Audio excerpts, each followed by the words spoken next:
ज़रूर कीजिएगा। मेरे जो वालिद थे, मैंने जैसे बताया बहुत पढ़े लिखे थे, तो उन्होंने बहुत गरीब भी थे, उनको कभी कोई नौकरी नहीं मिली, हार्डली उनके पास पैसे होते थे। जो भी बिजनेस उन्होंने शुरू किया, इतनी तालीम हासिल करने के बाद भी वो फेलियर ही रहा। लेकिन उन्होंने बहुत प्यार दिया, और क्योंकि उनके पास पैसे नहीं होते थे तो मेरे हर जन्मदिन पे अपनी कोई पुरानी चीज़ मुझको दे दिया करते थे। तो पहली पुरानी चीज़ जो, और बहुत बड़ा चढ़ा के उर्दू में अच्छे अच्छे अल्फाज यूज़ करके मुझे इंप्रेस करते थे कि बहुत अच्छा प्रेजेंट दिया है मुझको। तो वो मुझे पहली चीज़ उन्होंने मुझे, ये मैं हर जगह पर बोलता हूँ, स्कूल के बच्चों के फंक्शन पे, येल यूनिवर्सिटी में, एडिनबरा में, क्योंकि आप लोग सब अपनी लाइफ के उस थ्रेशोल्ड पे हैं जहाँ से आपको कामयाबी हासिल करनी है इंशाल्लाह। सो पहली चीज़ जो उन्होंने मुझे दी थी, उन्होंने मुझे अपना शतरंज का सेट दिया था, टूटा फूटा सा। वो शतरंज हर रोज़ खेलते थे। हनुमान मंदिर के जो हेड प्रीस्ट थे, पंडित थे, उनके साथ रात को जाके मेरे वालिद जो हैं शतरंज खेलते थे। और उन्होंने मुझे कहा कि शतरंज से आप जिंदगी के बारे में बहुत कुछ चीज़ें सीख सकते हैं। पहली ये कि कोऑपरेशन और साथ मिलजुल कर काम कैसे करना है। दूसरी ये कि जिंदगी में आगे बढ़ने के लिए कभी कभी पीछे भी हटना पड़ता है।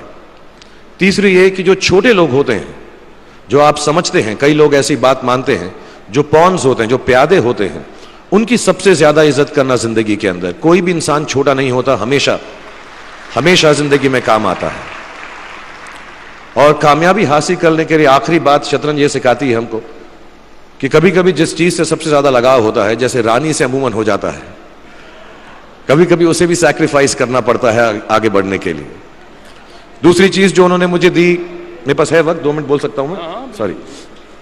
दूसरी चीज जो उन्होंने मुझे दी थी, वो एक टाइपराइटर दिया था। आज के ज़माने में आई डोंट थिंक किसी को, बहुत सारे बच्चे होंगे यहाँ पे जिनको मालूम भी नहीं होगा टाइपराइटर कैसा लगता है। अब सब कंप्यूटर पे काम करते हैं। तो टाइपराइटर के ऊपर जब आदमी लिखता है और अगर गलत लिखता है तो उसको मिटाने में बहुत तकलीफ होती है। So you have to be very diligent, बहुत ध्यान से लिखना पड़ता है। हम गलती नहीं कर सकते।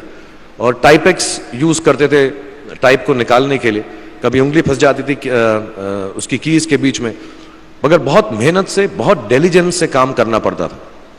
तो जब मैं उस पर टाइपिंग सीखा स्कूल में कॉमर्स करते वक्त, so the only thing I realise is that practice makes you perfect. तो जो भी काम आप जिंदगी में करें उसको डिलिजेंस से करें, ऐसा करें कि कोई गलती ना हो, अपना पूरा दिमाग लगा कर करें, सोच समझ कर करें।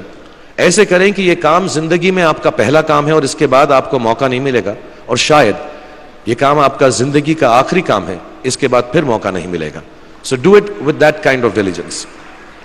तीसरी चीज उन्होंने मुझे कैमरा दी थी, क्योंकि बहुत गरीब थे, वो कैमरा चलता नहीं था बिल्कुल भी, सिर्फ उसके व्यू फाइंडर से बड़ी अच्छी अच्छी तस्वीरें दिख जाती थी, लेकिन खिंचती बिल्कुल भी नहीं थी।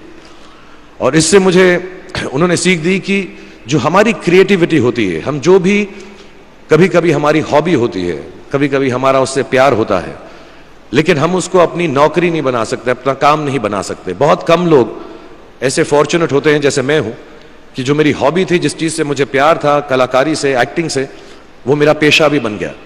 अमूमन ऐसा होता नहीं है। लेकिन जो हमारी कला है, चाहे वो पोएट्री है, चाहे वो लिखना है, चाहे वो पेंटिंग है, चाहे जो भी चीज, गाना है, अकेले में गाना है, हमारी क्रिएटिविटी जरूरी नहीं है कि दुनिया एक्सेप्ट करे। जैसे उस कैमरा की तस्वीरें दिखती नहीं है, लेकिन उसमें देखने से खूबसूरत लगता है हर कुछ, वैसे ही आपकी जो क्रिएटिविटी है वो अपने लिए रखें। क्योंकि जिंदगी में कभी ना कभी, कहीं ना कभी ऐसा मुकाम आएगा जब आप बहुत अकेला फील करेंगे। हो सकता है दुख का समय भी आए, उस वक्त आपकी जो क्रिएटिविटी है वो आपकी सबसे अच्छी दोस्त होगी, दुनिया उसको माने या ना माने।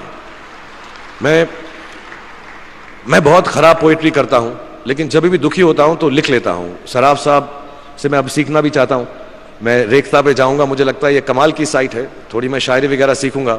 मेरी शायरी बहुत खराब है कि हमने तुम्हारी याद में रो रो के टब भर दिए, वो आए और नहा कर चल दिए। इस लेवल की पोएट्री है। लेकिन जब दुख होता है, ये भी बैठकर जब लिखता हूं तो बहुत दिल को शांति मिलती है। आखिरी चीज मेरे वालिद ने मुझे दी थी, वो दोनों मिक्स है, मैं जल्दी खत्म करता हूं क्योंकि आप लोगों के पास वक्त नहीं है, आप लोगों को अपनी डिग्रीज लेनी है, सोच रहे होंगे इतना वक्त जाया कर रहा है हमारा ये। तो मैं जल्दी से बताता हूं। एक, उन्होंने मुझे कहा एक सेंस ऑफ ह्यूमर हमेशा रखना जिंदगी में। हंसते हमेशा रहना, एक चाइल्ड लाइक इनोसेंस जरूर रखना। जैसे एक छोटे बच्चे की जो एक इनोसेंस होती है, जो उसका दुनिया की तरफ जो नजरिया होता है बड़ा इनोसेंट सा होता है, उसमें कोई खामी नहीं होती, गलती नहीं होती, अभी दुनियावी बातें नहीं आई होती, तो वैसे ही रखना।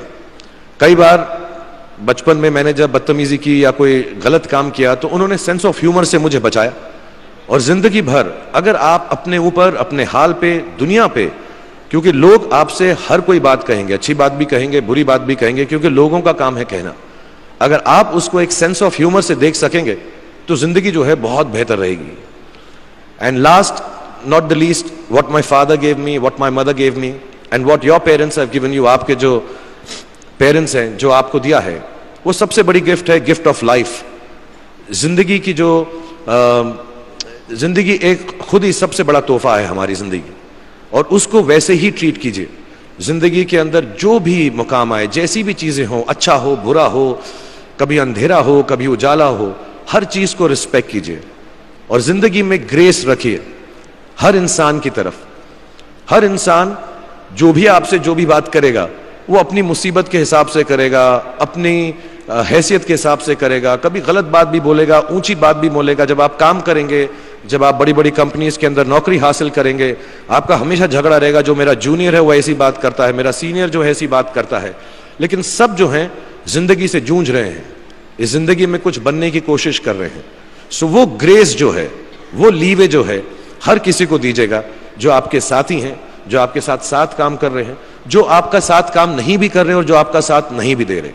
ग्रेस से बड़ी चीज आप जिंदगी को वापस नहीं लौटा सकते। तो ये 4-5 चीजें याद रखिएगा। याद रखिएगा, नहीं रहे तो कोई बात नहीं।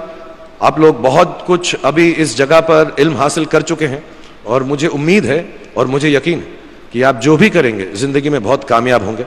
और फिर से मैं मौलाना आज़ाद नेशनल उर्दू यूनिवर्सिटी का शुक्रिया अदा करना चाहूँगा कि मुझे यहाँ पर बुलाया, आपसे मुखातिब होने का मौका दिया। थैंक यू वेरी मच, बहुत बहुत शुक्रिया।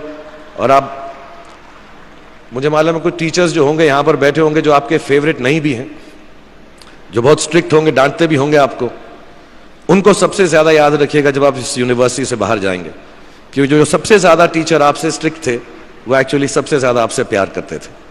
Thank you very much for having me here.